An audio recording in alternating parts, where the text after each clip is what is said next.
Bonjour chers téléspectateurs de la sous-région des Grands Lacs, bienvenue dans votre émission Femmes des Grands Lacs, une émission qui regroupe 3 pays, à savoir le Rwanda, le Burundi et la République démocratique du Congo. C'est une émission consacrée à la femme leader de la sous-région, réalisée conjointement par 3 associations de femmes professionnelles de médias, à savoir ARFM, Association rwandaise des femmes de médias, AFM, Association des femmes de médias de la RDC, ainsi que AFJO, Association des femmes journalistes burundaises, mais aussi en partenariat avec l'Institut Panos Grand Lac. De nos jours, il serait difficile de rester indifférent face à l'essor économique de nos pays. Consciente du rôle qu'elle doit jouer dans le développement économique de nos pays, la femme des Grands Lacs n'a pas tardé à se mettre en action. C'est ainsi que pas mal de femmes se sont introduites dans le milieu des affaires, un monde longtemps occupé par des hommes. Depuis Bujumbura, la capitale burundaise où je vous parle, en passant par Nyarugenge au Rwanda et Sud Kivu en RDC, nous y ferons un tour ensemble. Nous verrons comment cet esprit d'entreprendre chez la femme est né et comment elle se développe. À la présentation de cette émission, vous êtes avec Cynthia Ngendakulio. Bonjour et bienvenue à tous. Maintenant, faisons appel à une de nos concerts, Eliane Pole-Pole, qui nous fait découvrir la région du Sud Kivu, où les femmes se lancent de plus en plus dans l'entrepreneuriat, comme cet entrepreneur de Bukavu, Antoinette Moura, partie d'un petit commerce, partie de rien, mais qui, grâce à sa détermination, s'est construite un empire à elle seule. Mais si les femmes entrepreneurs réussissent dans cette région, c'est aussi en partie grâce à l'association des femmes entrepreneurs. Au Sud Kivu, même la société civile apprécie l'implication, le courage et le savoir-faire de la femme entrepreneur. Au Sud Kivu, en République démocratique du Congo, les femmes s'engagent de plus en plus dans l'entrepreneuriat. Elles se fixent un idéal à atteindre dans différents domaines. Madame Moura Antoinette, appelée communément Mama Kinja à cause de son restaurant, elle a commencé par un petit restaurant et les travaux de services traiteurs. Mais avec détermination, elle a évolué et elle est parvenue à construire des hôtels à Bukavu et à Kinshasa. C'est comme ici à Bukavu, les gens, surtout les femmes, elles n'ont pas l'habitude de faire des hôtels. Peut-être des restaurants, et puis des petits restaurants, oui. Et quand j'ai commencé mon travail de restaurant, j'ai mis vraiment le règlement. Je me suis imposée. Je ne regardais pas si j'étais femme. C'est ainsi que je me suis lancée dans l'hôtellerie. D'ailleurs, quand j'avais commencé, tout le monde disait non, est-ce qu'elle va s'en sortir? Elle ne s'en sortira pas. Mais en tant que femme, vraiment, je continue, ça avance. Et l'entrepreneuriat et les affaires, dans le temps, n'appartenaient qu'aux hommes. Mais aujourd'hui, nous sommes tous très heureux et même très émerveillés de voir qu'il y a des femmes qui s'introduisent dans ce monde. Et elles le font très bien. Puisque quand on voit les affaires qui sont conduites par des femmes, en général, ces affaires sont très bien gérées.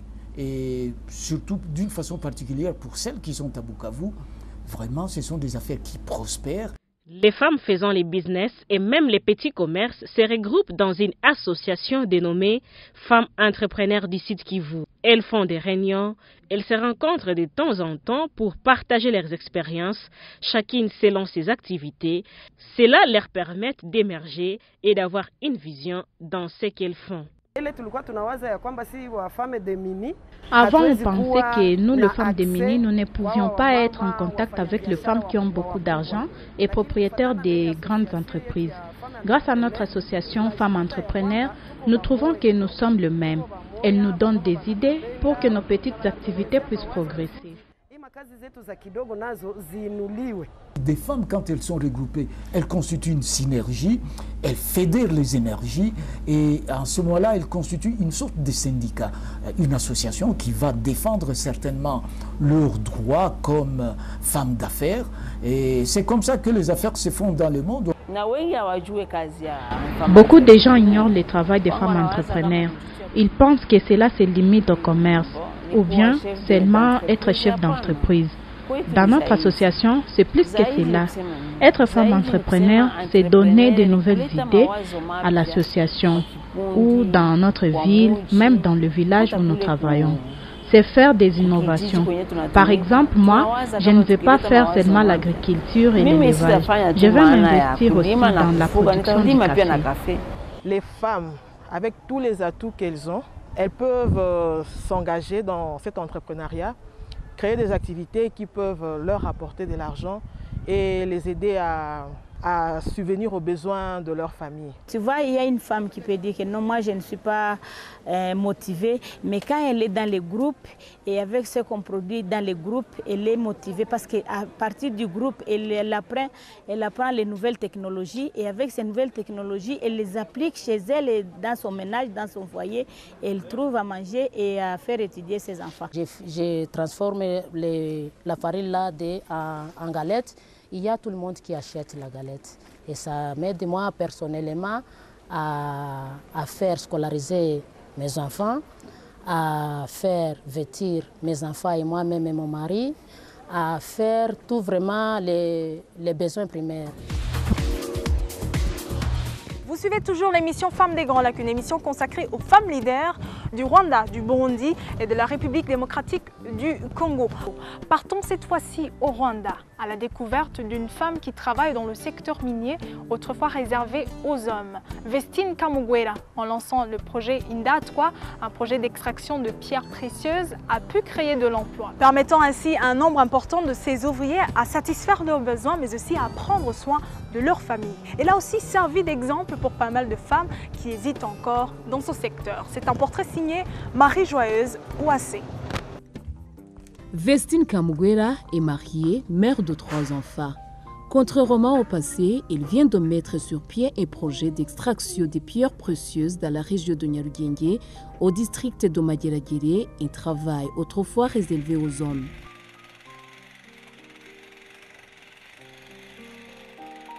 Comme d'autres commerçants, Vestine Kamugwera n'avait pas de moyens suffisants pour faire son travail. Elle a débuté avec peu de moyens que l'a eu de sa petite pharmacie. Elle a commencé à extraire du colta. Aujourd'hui, elle se trouve sur l'étape sur le Wolfram dans lequel on fabrique le matériau Haïti. Il est déjà remarqué que quand une femme se décide à faire quelque chose, elle le fait correctement et les bénéficiaires deviennent nombreux, comme c'est le cas de Vestine.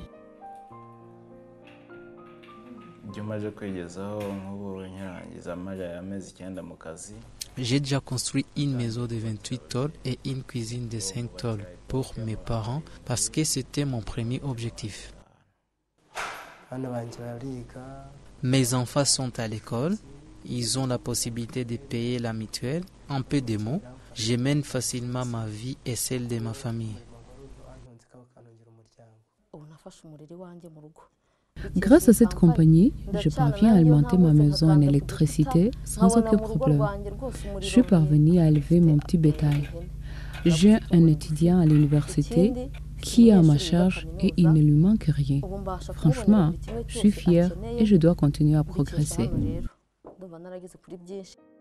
Les hommes qui ont eu la chance d'avoir du travail dans cette entreprise remarquent que ces femmes qui osent faire un tel métier font l'honneur des autres.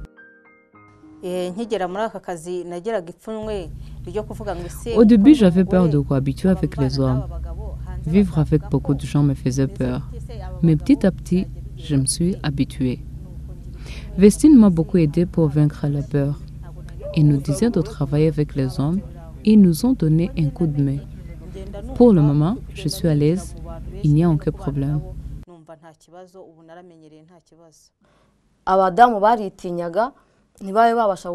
Les femmes ont souvent peur de mettre sur pied leur projet. Moi aussi, avant de commencer ce travail, je ne savais pas ce que je pouvais y arriver avec ma force. Je voyais qu'il s'agissait d'un travail de gens trop forts. Mais par après, je vis que je suis capable. Pour le moment, je suis capable de conseiller mes consoeurs de ne pas avoir peur, qu'il faut toujours oser, car c'est ce que j'ai fait moi-même. Twagiramungu Benoît fait son travail depuis 18 ans. Il indique que ce projet monté par Vestine, à part qu'il a été d'une grande importance pour lui et sa famille, il a été également bénéfique pour beaucoup de gens. J'ai par exemple quelqu'un qui cherche du pâturage pour ma vache et des gens qui travaillent dans mes propriétés. Avant d'entrer dans ce métier, j'avais une seule propriété, mais actuellement j'en ai 5. Franchement, je progresse grâce à ce métier. Même si les femmes ont peur de travailler dans les mines, elles ne voient quant à elles aucun inconvénient. Moi aussi, je me suis donné sans relâche. Et maintenant, je constate que c'est vraiment un bon métier. À part le personnel employé chez Vestine Kamugwera dans ce travail, les femmes qui se sont lancées dans des business ont reçu souvent des récompenses du fait qu'il faut profiter à beaucoup de gens. Le district de Nyarugenge, où se trouve Indatwa, ce projet d'extraction des pierres précieuses de Vestine, remercie cette femme qui s'est investie pour le développement du Rwanda.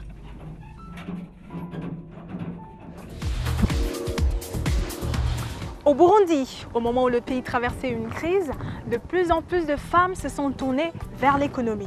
Elles ont commencé par se regrouper, puis créer en 1992 une association nommée AFAB pour l'accès à l'information et à l'information.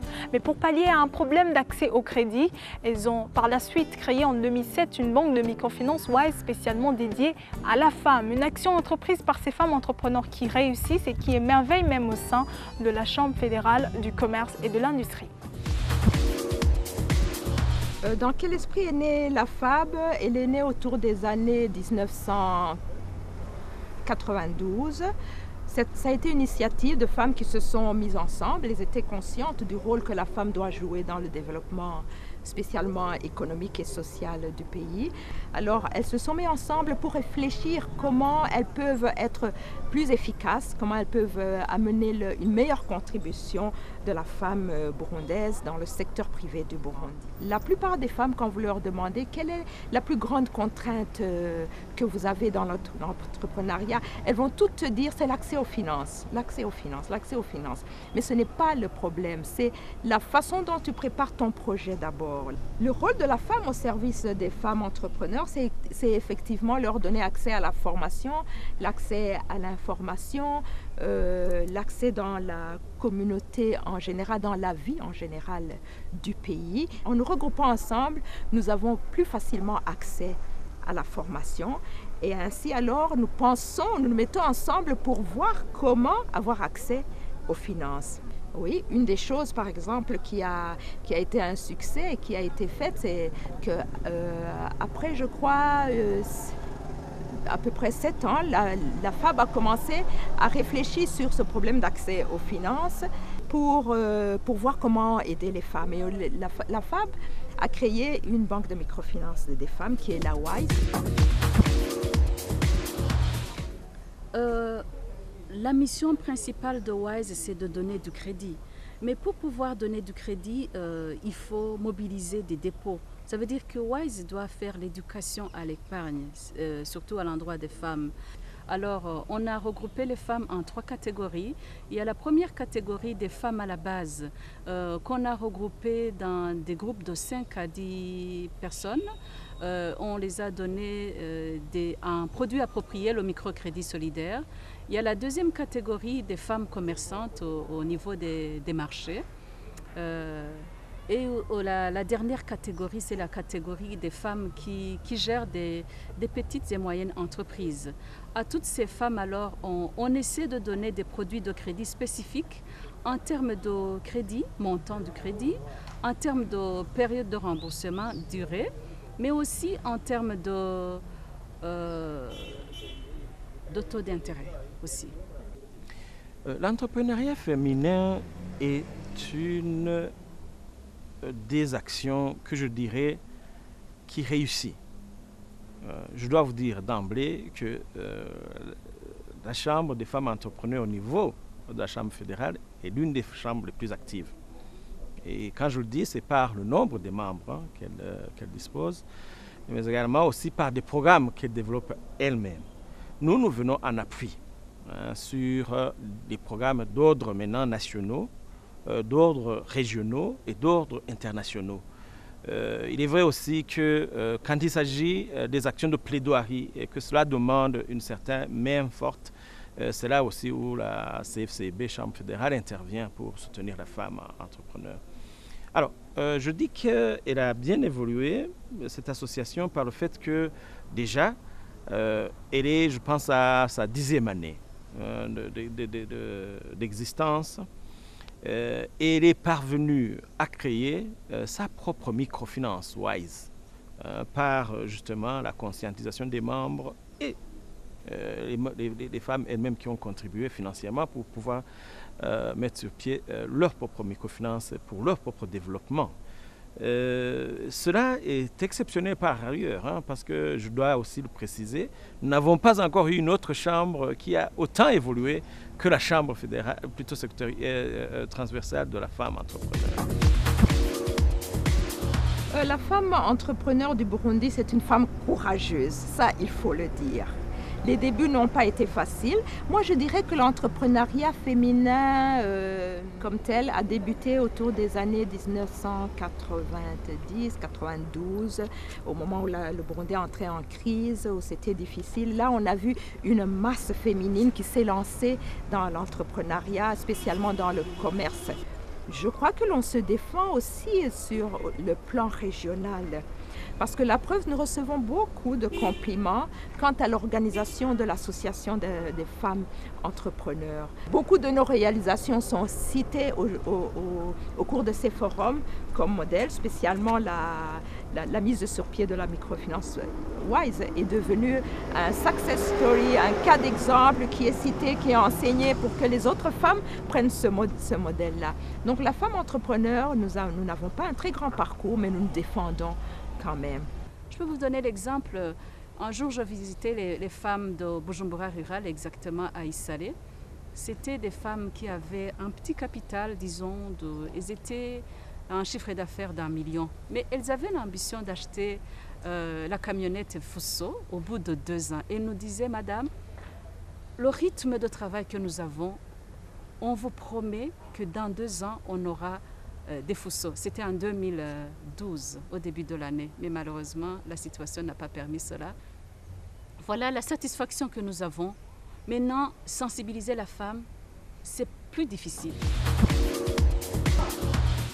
Ainsi, entreprendre dans la sous-région des Grands Lacs n'est ni donc impossible ni incompatible. C'est par ici que s'achève notre émission consacrée aujourd'hui à la femme entrepreneur de la sous-région des Grands Lacs. Merci à vous tous qui avez participé dans notre émission. Vous êtes en effet nombreux à avoir sacrifié du temps pour nous. Merci aussi à vous, chers téléspectateurs qui nous suivaient étant au Burundi, au Rwanda et en RDC. Vous comprenez donc que Femmes des Grands Lacs est un rendez-vous à ne plus rater. Parlez-en à vos amis et faisons de la femme de la sous-région des Grands Lacs une source d'inspiration. Vous étiez avec Cynthia Ngenda Kuriyo. À la prochaine.